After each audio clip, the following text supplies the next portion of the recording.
I'm Danielle. Welcome back to another edition of History in Your Own Backyard. Today we'll be talking with Christina McElfresh, the owner of the Howard A. Berni House right here in Monroe, Ohio. Thanks so much for meeting with us today. Thank you, Danielle. Thank you. So tell me, what's the other name for this house? The other name for this house would be the Mansion of Monroe. Wow. Now, do you know how it got that name? Yes. The house was originally built by Lloyd DeHart, who had a concession stand up at LeSourdsville Lake. And the DeHarts sold this property to the Berni family. Howard A. Berni owned LeSourdsville Lake. So that's how the Bernis came to own the property. Once the Bernis took ownership, they built about an 800 square foot addition onto down the side of the house. So actually the house, it was called the Mansion of Monroe. Technically it's over 5,000 square feet. It has 6 bedrooms and 4 bathrooms. Okay. And tell me about some of the famous entertainers who've come through here. Well, that's an interesting story. When the Bernis owned LeSourdsville, they would not only bring all of the, they would bring the entertainers for that weekend, whoever the entertainment was scheduled for that weekend, they would bring them back to the house and they would party in the basement. So the local celebrities would come back to the house and they would just have a great time. And who are some of the people who've been through here? Some of the famous people who have been in my house would include Dick Clark, Donna Douglas, John Aston, the McGuire Sisters, and a lot of other people. I don't know. That's okay. Now tell me about some of the other unique aspects of the house. Well, back in the time when LeSourdsville's heyday was happening, at that time in Monroe's history and the country's history, you could not just take the proceeds from that day and do a bank drop do a night bank drop. So what would happen is that they would bring the proceeds, all the money, back to the house. So when my husband and I bought the house in 2000, we discovered that there are several safes in the house. They were all empty. And they are still all empty. And they are still all empty.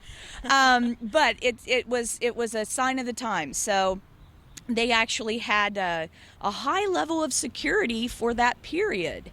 In fact, this house was one of the very first homes in Monroe to be wired for high security. So every window, every door, we think of it as a normal thing in today's world, but back then in the 50s, in the 60s, it was not. That was an expensive thing to have.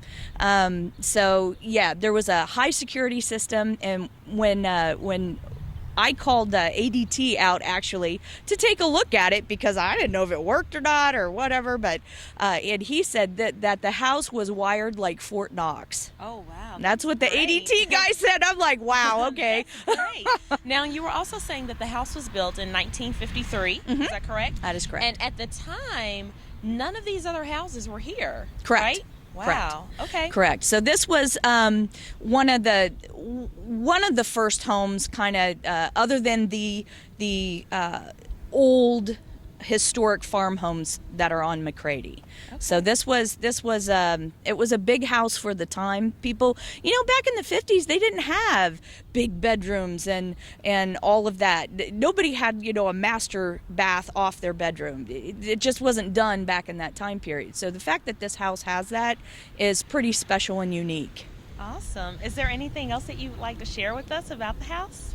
Well, other than the fact that I love my home, I would. Actually, the house was also one of the interesting features is that it was wired with low voltage, which was hip for the time, right? It was wired with low voltage wiring. Okay. So for example, in my master bedroom and throughout the house, you have these panels of push buttons. So theoretically, and honestly, from the master bedroom, you can turn on or off any light in the house. How cool is that? That was before its time. It really was. It was innovative. Wow, that's awesome. Yeah. Okay, cool. So tell me about the ice house that's here. Well, the original ice house from LeSourdsville Lake is actually located here in Monroe. It's actually on Elm Street. It sits back behind what used to be the old funeral home, and it's a property now called the Monroe Plantation. It's actually an apartment building now.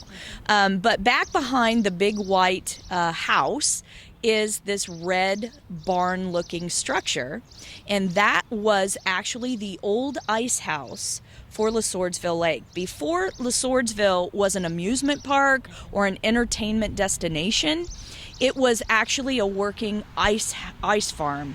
So the lake, when the lake would freeze, they would actually cube it up and make blocks of ice because, once again, nobody had refrigerators. So you would actually have what was called an ice box, and then ice delivery would be made to local homes. But you had to store the ice somewhere, and that is the structure that actually sits back behind on Elm Street in Monroe.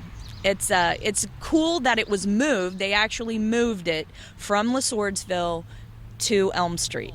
Well, thank you so much for sharing all of this information today. Well, thank you for being here. We appreciate it. Thanks. Thanks again so much for tuning in to today's edition of History in Your Own Backyard. Today we spent time talking with Christina McElfresh right here at the Howard A. Berni House, better known as the Mansion of Monroe. We hope that you enjoyed learning all about it. Remember, travel slowly and stop often. We'll see you next time. Bye-bye.